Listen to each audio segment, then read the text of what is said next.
my God, what did I do? I just wanted to do my own thing because, looking back on it now, I was completely burnt out.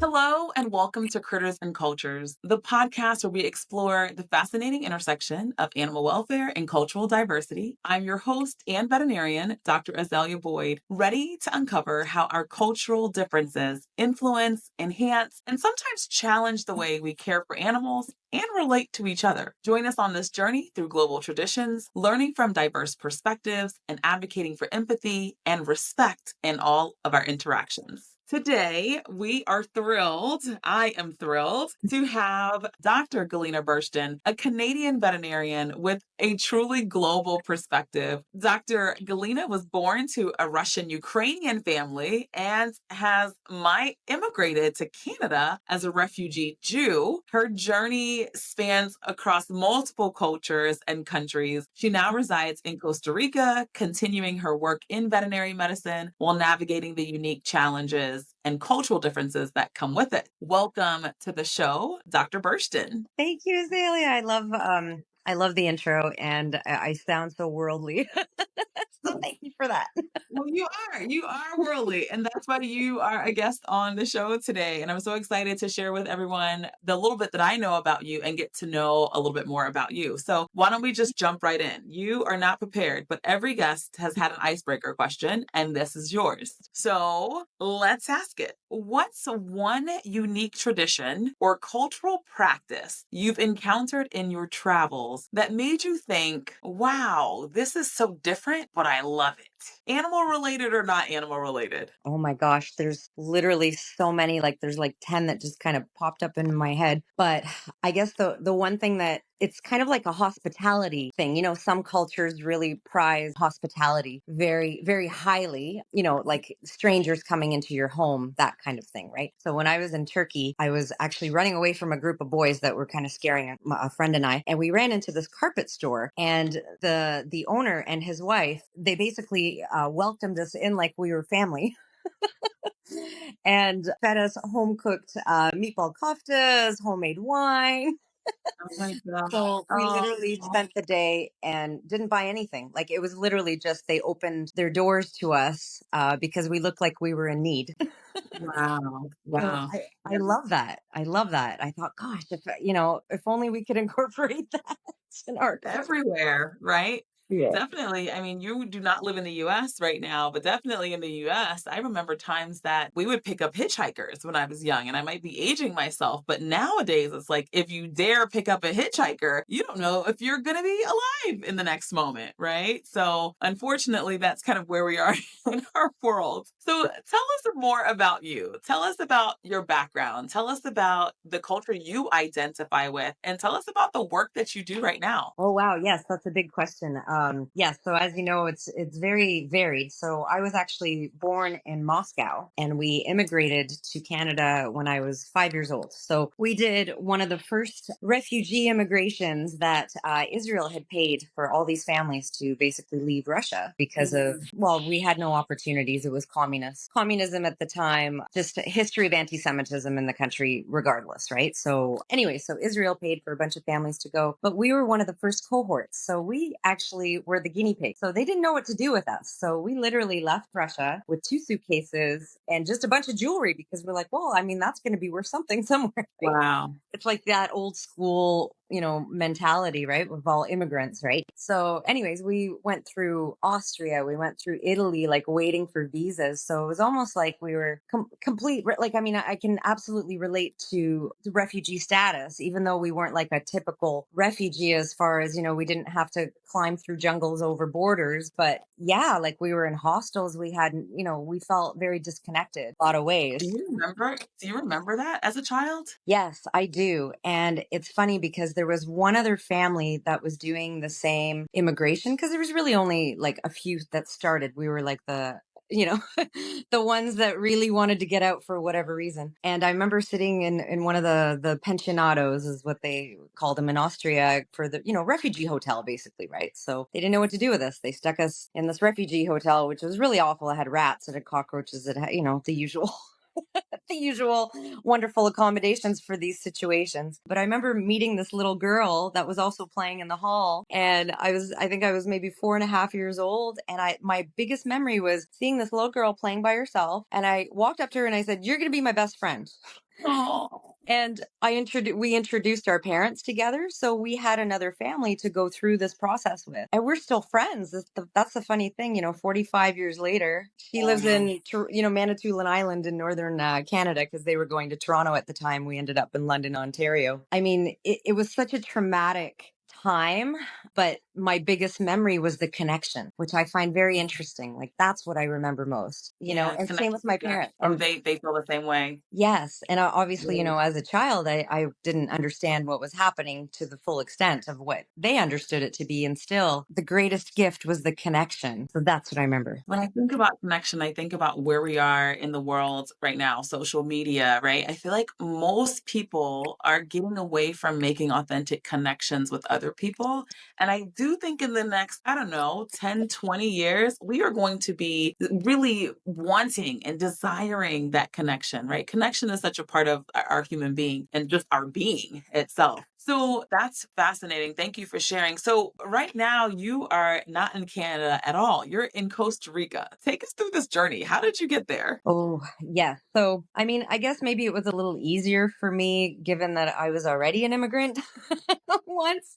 I mean, I feel connected to all of the cultures that I guess represent, and none of them at the same time, if that makes sense. Like, it's Okay. almost like a freedom that, it's an acceptance and a freedom, I guess. And it's coming at these things with a curiosity versus a judgment. So for me, when things hit the fan during COVID in 2020, I was 3 years in, yeah, about 3 years into owning my own integrated practice in London, Ontario. So I had left. I'd been practicing. Oh gosh, I was basically working as a locum. Emergency, holistic medicine, mostly really busy practices downtown. Anyways, I just wanted to do my own thing because, looking back on it now, I was completely burnt out at that point. Right. So I thought, oh, I'll just open my own practice. And then, oh my God, what did I do? So 3 years in, COVID hit, and I had a very poor quality of life at the time. So I had to make a decision because of everything that was going on. And I don't know if you remember, but Canada really, they came down hard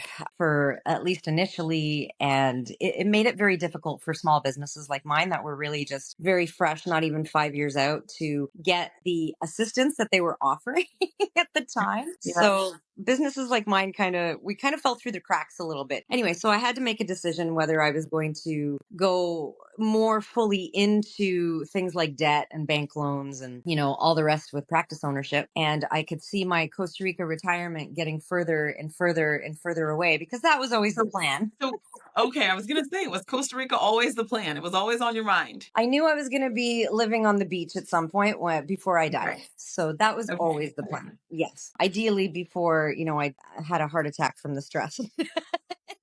Of practice ownership Yes, or credit exactly. or both?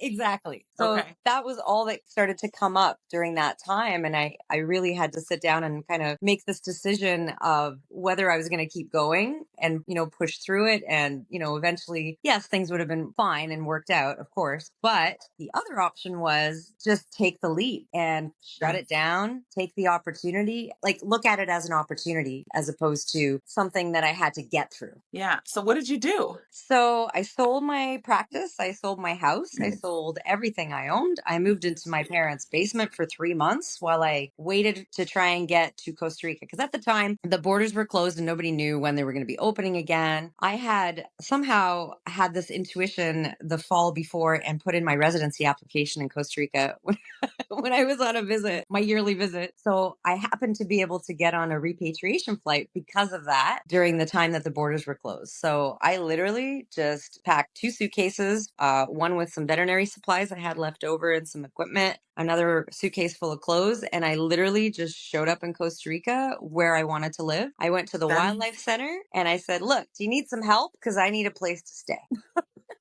That is alignment, right? That is like a perfect idea for me of manifesting your life even earlier than what you thought it was going to be and just things aligning for you. So you must be a really good person. Oh, so or so what crazy, was your residency? Or yeah, good person or crazy. or crazy, But or both, maybe what both. was Yeah. or both, right? What about your residency? What was your residency in? Oh, so I meant like applying for Costa Rican Oh, residency. Costa Rican residency. Okay, so living there. Oh, that's beautiful. That is Yeah. wonderful. So now that you're there, I mean, because I think most people think living in Costa Rica is a dream, right? But I think most people relate it to wellness, beach life, that sort of thing. Do you relate Costa Rica to that as well? Well, yes and no. Yes, absolutely. Okay. This has been a complete lifestyle change. And the whole, I mean, everything is a double edged sword, right? Like everything. There's no such thing as perfect, which is a really good thing to remind ourselves in our profession, right? Because there's no such thing as perfect. So it's how open you are to the challenges and the obstacles and how you face them. So, yes, it's beach and it's wonderful. But guess what? My power goes out and my fridge stuff, rots because, the power's out for 12 hours or I don't have Right, internet and my husband works online. So right, it's right, like, Pura Vida. But the other part of that is okay, fine. Why stress about it? Why freak out? Like you just roll with it. So you decide, okay, well, right now I'm just going to have to go surf. I have nothing else I can do. So let's right. go surf, come back to it.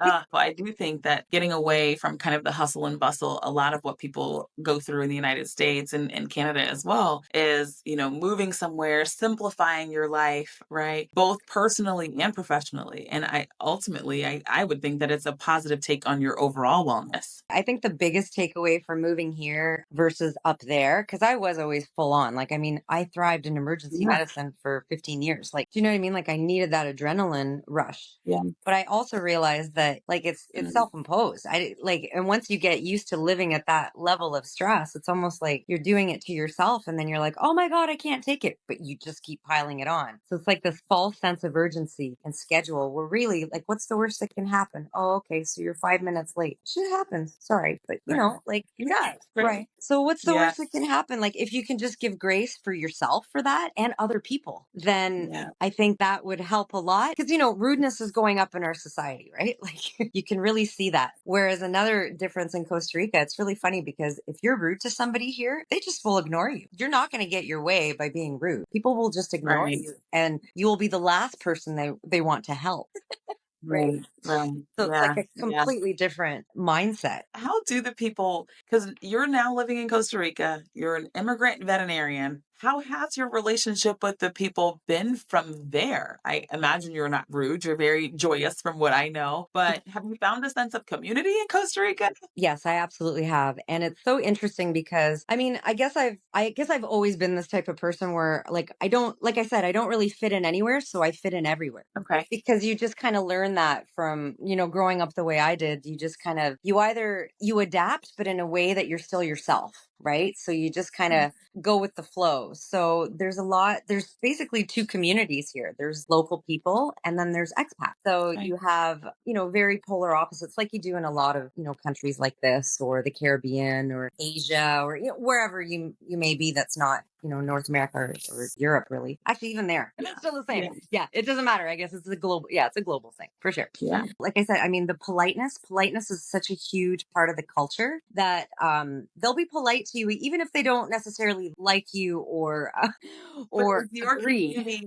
is your community the expats community or is your community people, the Costa Ricans? It's both. Or both? It's Okay. both. It's so interesting because I mean, you start to connect on different levels with people. Like I have the expat community that basically moved here for, we all moved here for the same reasons in the end is because for whatever reason we didn't fit the lifestyle up there. Right. Right? Whether it was, burnout or stress or really rich people just wanting to not be in in the rat race all the time, right? I offer, I guess, my services because I still do acupuncture. I still offer holistic medicine. But what Okay. I've done is obviously there's a big financial discrepancy there as well, right? Like local people, the average wage is, I mean, Costa Rica is not a cheap country. It's not like some other, like developing countries. It's not a developing country, but still Okay. labor, if you're paying for labor, it's anywhere from $5 to $7 an hour. And like to give you a reference, veterinarians, they're not that much more. They're maybe $12 an hour. Like really, it's Wow. yeah, it's nothing. Yeah, so I don't charge people the same. Like if I have, my expat clients, I charge what I want to charge. And then for the local community, I have like a different price because it's in relation to, it's interesting because they really value holistic and acupuncture medicine here. So they seek it out and they're almost like as a culture more open to it Okay. than I would say North America, because I really had a lot of pushback when I first Wow. started doing this back in 13 years ago. But here, Yeah. everyone just kind of embraces it. So I have a lot of local people saying, I'd really love, to have your services, but I just can't afford it. So I'm like, okay, how about you just pay me $6? How about that? Okay, great. $6 an Or give me, hour or or $6 for this exam? yeah, basically just for the treatment. Can I And tell they give me some you? chickens. Oh my gosh, I love that.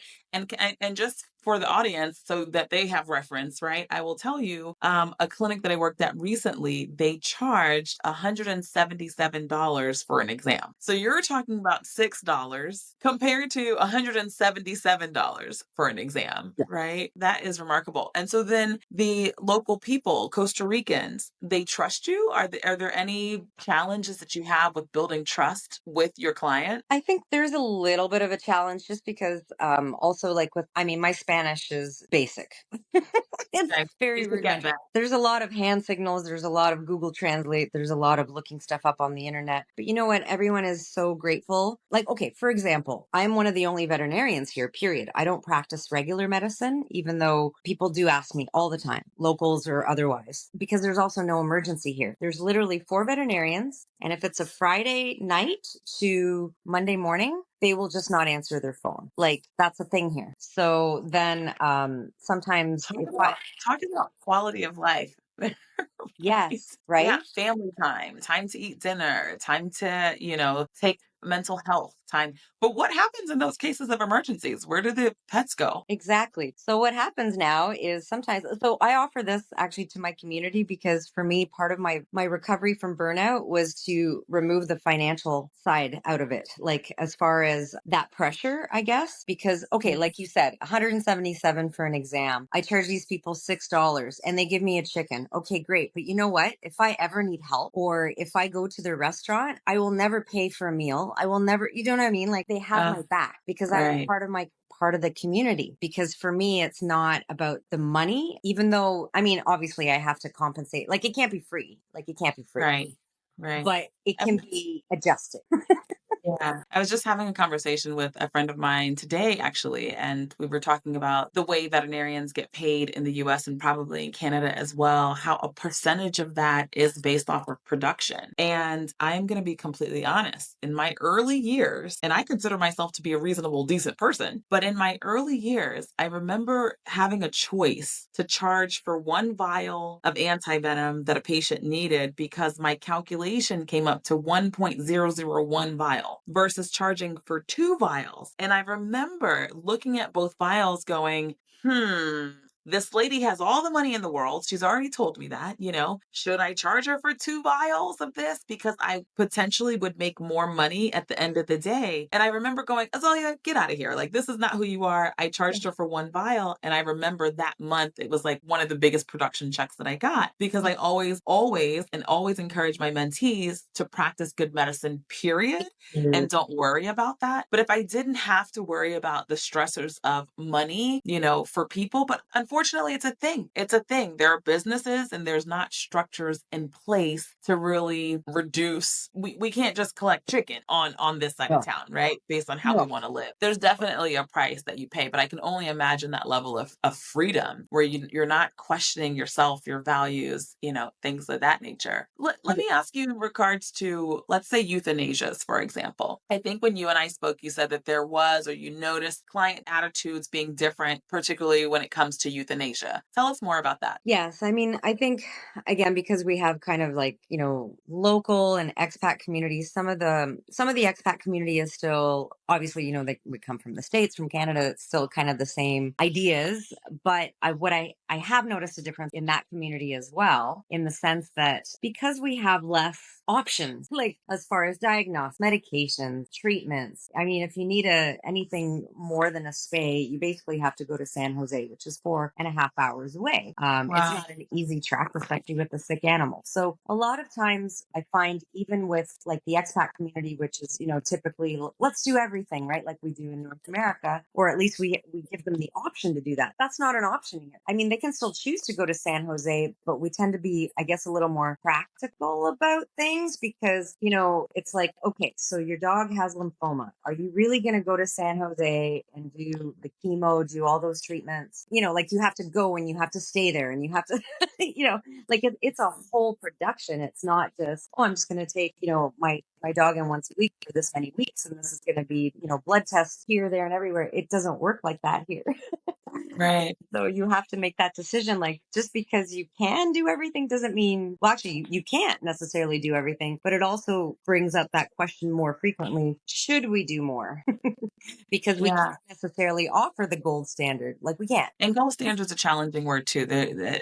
We've, questioned Yeah. using that term, in the industry now. We're wondering whether we should use gold standard. And for the audience that's listening, gold standard care is considered, the best of the best, right? The Maserati of the treatments that you could offer a veterinarian offering a client, but that's not always feasible, right? So do you feel like you're missing out on opportunities to heal animals if you're limited to what you can do in practice? Or have you found other ways to kind of fill that void? Do you see it as a different type of healing? Yes, I think so, because I think here, and again, especially for like the local population, like San Jose isn't even an option. Like that's it. Mhm. So Right. you have your animal and you can only do what you can do. The nice thing is most owners here, they have more time, so they don't have necessarily the resources or the opportunity to use those resources, but they have the time and they have the incentive to do it. So they'll be the ones that will home cook the diets. They will go through,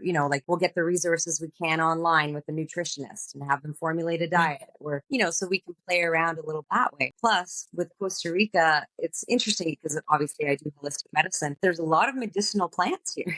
Right. So I was just going to say. yeah, a lot of things you can actually kind of go back to basics: food, Right. supplements, exercise, rehab. Like I do a lot of acupuncture. We have a lot of hit by quad, hit by motorcycle.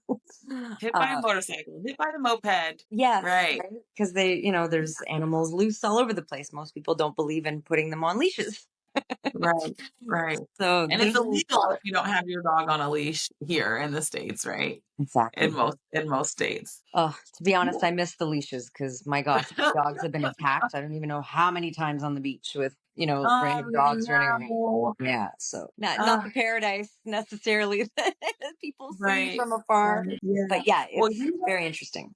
you have a lot of experience, small animal, large animal, I think, as well as wildlife, right? Yes. So with what you're doing now, have you ever found yourself in a situation where the cultural or religious beliefs of a community clash with your veterinary ethics, Yes. And either I in Costa Rica or other places that you've traveled? Yes, I think that always brings up the euthanasia that you mentioned before. I mean, here I guess I can think of an extreme that I encountered when I was in Thailand when I was volunteering during that school. I did like a trip for almost 6 months to Asia and did some volunteering. But Thailand was really interesting because yes, like the Buddhism, right? It's the Buddhism religion that I was volunteering with a practice that they had a really hard time when an animal was suffering and you know that they're not going to get better. Like we would offer euthanasia, but it was not even like it was against the religion. You cannot take an animal's life in the Buddhist religion, from what I understand of my experience there. So what they would do, for example, there was a donkey that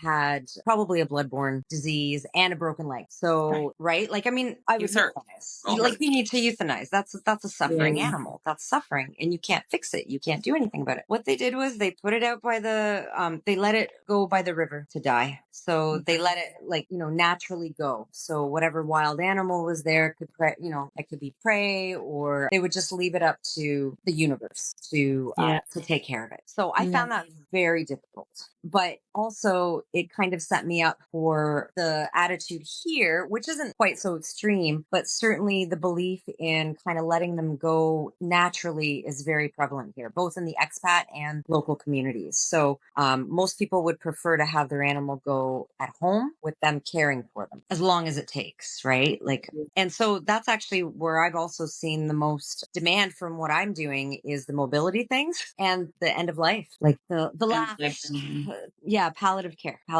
That's advice and palliative care.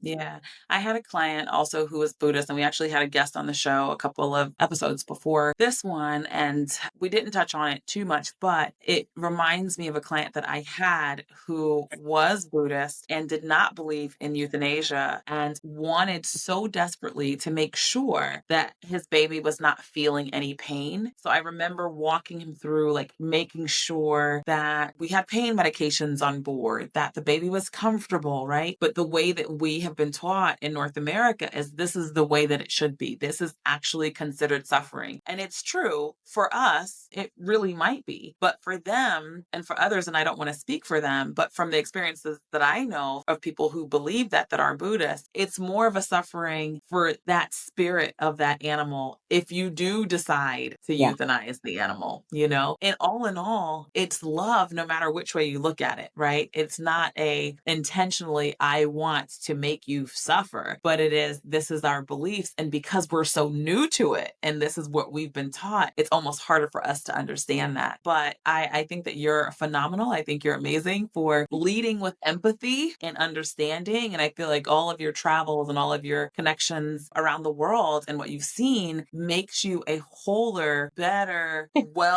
diverse prepped. I mean, you can handle all things that makes you an amazing veterinarian. So I do appreciate that. Before we close, I'm going to ask you, two final questions. One, I want people to know what you're doing with Pura Vida. Can you share a little bit about that? Yeah, absolutely. It's always a work in progress because this is how I've decided I'm going to live my life. I'm going to embrace the change, right? Embrace the change. Yeah. So anyways, the end result of my story of showing up at the wildlife center with 2 suitcases morphed into Pura Vida Veterinary Wellness. So during my time there with 60 monkeys, 2 wildlife biologists, and just me being burnt out at the time. So I was also taking on this on as a burned out vet. Jeremy, the director at Wildsun, and I started having these conversations like, oh my gosh, like, because I started feeling better. I was giving back. I had got back to my why. Like, I'm treating these wildlife. They have no money. They have no owners. They have nothing.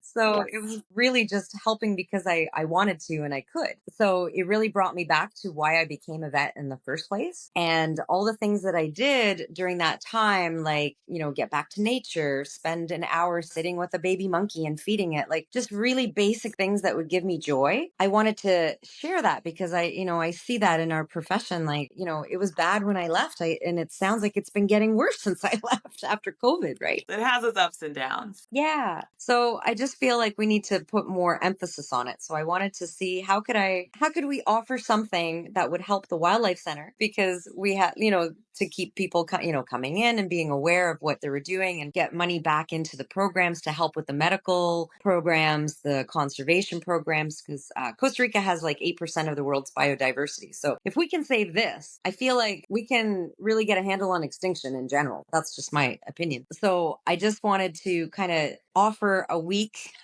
for people with retreats, kind of like a slice of my recovery process, while at the same time, giving back to that, the wildlife and the center and my profession. So I wanted to figure out, how do we do like a win-win for everybody, right? That was the idea behind that. So now we run week-long retreats. We have speakers that come in with, it's all well-being topics, but it's different focuses, because everyone, has their own specialty, and their own perspective and opinions on things. So yeah, that's So basically what it is. It's a week of fun and race approved CE.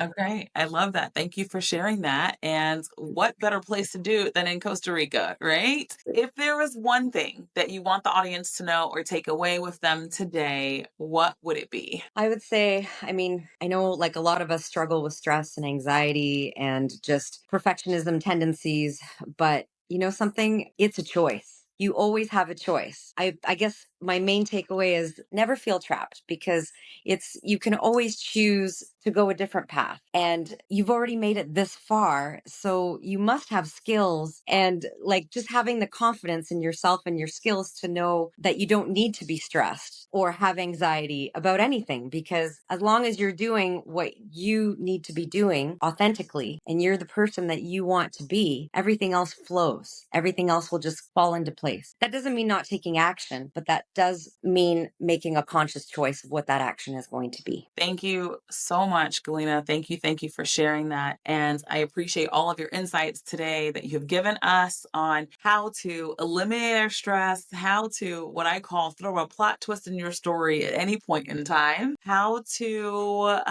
connect with people from different backgrounds, and how to lead with empathy. So thank you, thank you, thank you. We will put all of your contacts in the show notes so that people know where to find you. Thank you for joining us on Critters and Cultures, where we explore the deep connections between humans, animals, and the world around us. Remember, every person has a story, every creature has a story, and every culture has its wisdom. Until next time, stay curious, stay compassionate, and keep discovering the wonders of our shared world. Thank you. Thank you.